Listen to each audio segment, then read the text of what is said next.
The rain fell hard over London that night. Detective Arthur Hale sat in his office, cigarette smoke curling toward the cracked ceiling. The city hummed below, taxis, footsteps, a restless heartbeat. He was reading an old newspaper clipping when the knock came. "Come in," he muttered. The door opened to reveal a woman in a dark green coat. "Detective Hale?" she asked. Her voice trembled, but her posture was firm. "That's me," he said, rising. "What can I do for you, Miss?" "Mrs. Eleanor Blackwell." The name struck him. Everyone in London knew the Blackwells, old money, old secrets. "My husband is dead," she said simply. "I'm sorry," Arthur replied. "It's not grief that brings me," she added. "It's fear." "Fear of what?" "Of the truth." She placed a small box on his desk. This arrived 2 days after his death. Arthur opened the box. Inside lay a single object, a leather-bound manuscript. The title read, "Confession of Adrian Blackwell." His brow furrowed. "Your husband wrote this." "He was writing something before he died, but I never saw it finished." "How did he die?" "They said it was suicide." "I don't believe it." Arthur closed the box slowly. "Where did it happen?" "At our country estate, Blackwell Hall." He'd heard of it. An ancient manor surrounded by moorland, full of history and rumors. "You want me to read this?" "Yes." "And then tell me what really happened." Arthur nodded. "I'll take the first train in the morning." She hesitated at the door. "Be careful, detective. That house keeps its dead close." And then she was gone. The manuscript felt heavy in his hands. He turned a few pages. The handwriting was neat, elegant, but uneven toward the end. "I am not mad. What I have seen cannot be unseen." He frowned. Another line read, "The clock in the east wing stopped at the hour she died." It never ticked again. He snapped it shut. "Bloody hell," he muttered. Outside, thunder rolled like a warning. He poured another whiskey. The morning train to Devon was grey and cold. Arthur watched raindrops race along the window. He read more of the manuscript on the way. Adrian Blackwell wrote of a shadow that followed him in his study. Of whispers in the hall when no one was there. Of a woman named Clara, the one I could not save. Arthur underlined the name. "Always another woman," he murmured. The countryside passed like a dream. When he arrived, the butler was waiting. "Detective Hale." "That's right. Mrs. Blackwell is expecting you." They rode through the mist in silence.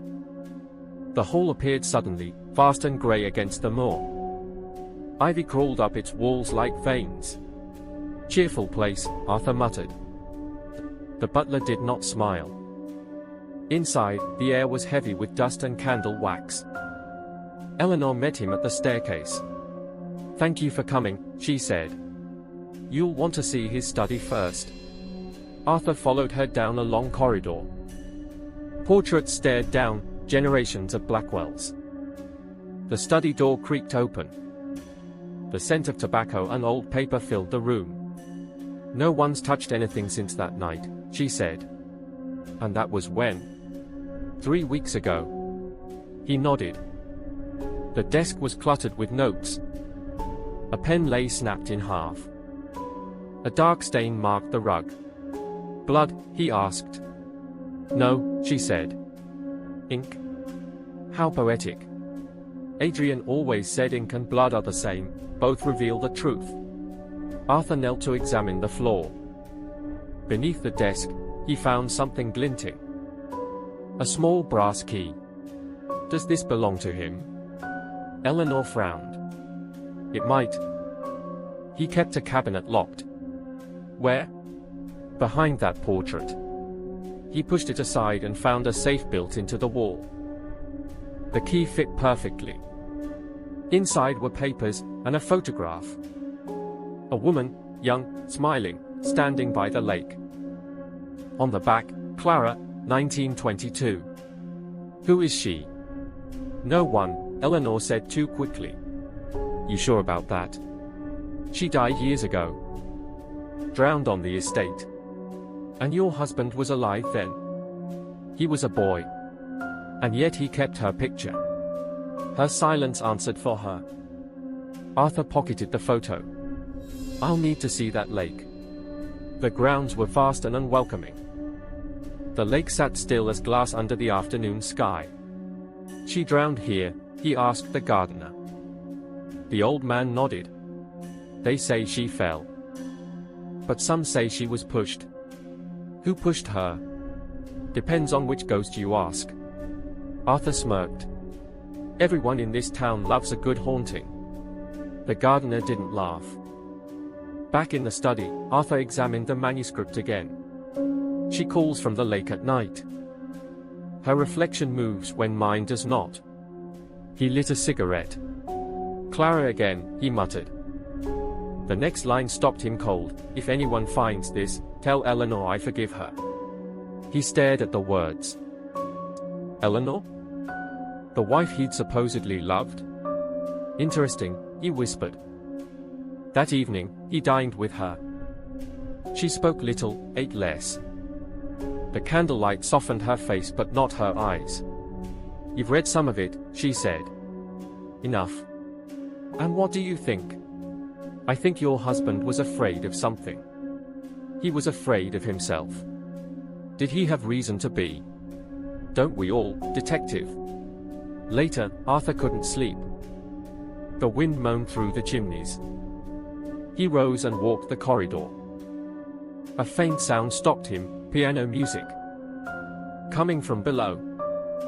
He followed it to the drawing room. The piano keys moved by themselves. The melody was sad, familiar. Then it stopped. A whisper followed, Clara. He turned. But no one was there. A candle flickered on the mantel. He lifted it and noticed footprints, wet ones, leading toward the garden door. He followed them outside. They led straight to the lake. The water shimmered under the moon. Something glowed beneath the surface. He knelt, a hand shot up, grabbing his wrist. He yanked free, gasping. The lake went still again. Morning brought no answers. Eleanor looked pale. You saw her, didn't you? She asked. Who? Clara. She's been dead 30 years. That doesn't stop her. You sound like you believe it. I've seen too much not to. What happened between them? She hesitated. Clara was Adrian's sister. Half-sister. Born from his father's affair. And you? I was his wife. And his secret. He wrote that he forgave you. He should have, she whispered. I saved him. From what? From her. From Clara. She wanted what he had, everything. Arthur returned to the manuscript.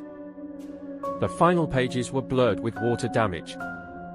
But one line was still clear, the lake is the only witness. He decided to drain the truth from it himself. The next day, he convinced the constable to dredge the lake. It took hours. Then, a shout. A skeleton surfaced, tangled in weeds. A rusted locket hung around its neck. Inside, a picture of Adrian. So he didn't drown himself, Arthur said grimly. He drowned her. Eleanor fainted. When she came to, her first words were, it wasn't him. Then who? Me, she whispered. He was going to kill me. Clara begged him to stop. I struck him, he fell into the water. She tried to save him. Neither came out. Arthur stared at her. And you hid it all. I buried my sins with the lake. The constable wanted to arrest her. Arthur stopped him. There's no proof, he said quietly. That night, he left the hall. But something pulled him back to the study one last time. The manuscript lay open on the desk again. He hadn't left it that way. A new line was written in fresh ink. "We are all still here." The clock on the mantel began to tick. He stared at it, the same one Adrian had mentioned. It hadn't moved in decades. Tick. Tick. Tick. A cold draft swept the room. Papers fluttered. The photograph of Clara fell to the floor. He picked it up, but the face was gone. Erased. He left the manor before dawn. Fog rolled over the moors. He glanced back once. A woman stood in the upstairs window, or maybe her reflection. By the time he reached the station, the sun had risen. He sat with the manuscript in his lap. He turned one final page. Beneath the last line was a signature. Not Adrian's. Eleanor's. "You clever ghost," he murmured. He closed the book. Outside, a train whistle blew. The countryside blurred past. He thought of the lake, still, watching, waiting. He lit a cigarette. Smoke drifted toward the window. For a second, the reflection beside him changed. A woman's face smiled faintly. "Clara." He blinked. Gone. The manuscript trembled in his hands. He opened it again. A single sentence had appeared at the end, "You know too much, Arthur." He froze. "All right," he whispered. "Then tell me the rest." The train plunged into a tunnel. Darkness swallowed him whole. When light returned, the seat beside him was wet. A small puddle shimmered on the floor. The manuscript was gone. His reflection in the glass, hers again. "What do you want?" he whispered. "The truth," it said. "Then what?" "Peace." "You'll never get it," he said. "Neither will you." The train stopped at the next station. No one boarded. The sky outside was bright blue. He stepped off. The air smelled of the sea. On the platform, a newspaper boy shouted, "Extra! Blackwell Hall burns to the ground." Arthur grabbed a copy. The headline confirmed it. No survivors. The ink smudged beneath his fingers. He turned the page. There, a photograph of himself. Detective Arthur Hale, missing since last night. He dropped the paper. The world tilted. He looked around. The platform was empty. The train was gone. The tracks vanished into fog. "So this is it," he murmured. The lake appeared ahead, though he hadn't walked anywhere. It waited, calm, endless. A figure stood by the shore. "Eleanor." "It's over," she said. "No," he whispered. "It never is." "Then stay." "I can't." "You already have." She smiled sadly. The wind rippled the water. Two reflections stared up, his and hers. Then merged into one. The lake shimmered and went still. A whisper echoed, "The truth is written in water." The mist closed over them both. In the distance, a train whistle sounded again. But no train ever came. Only rain. And the endless ticking of a clock that no longer existed.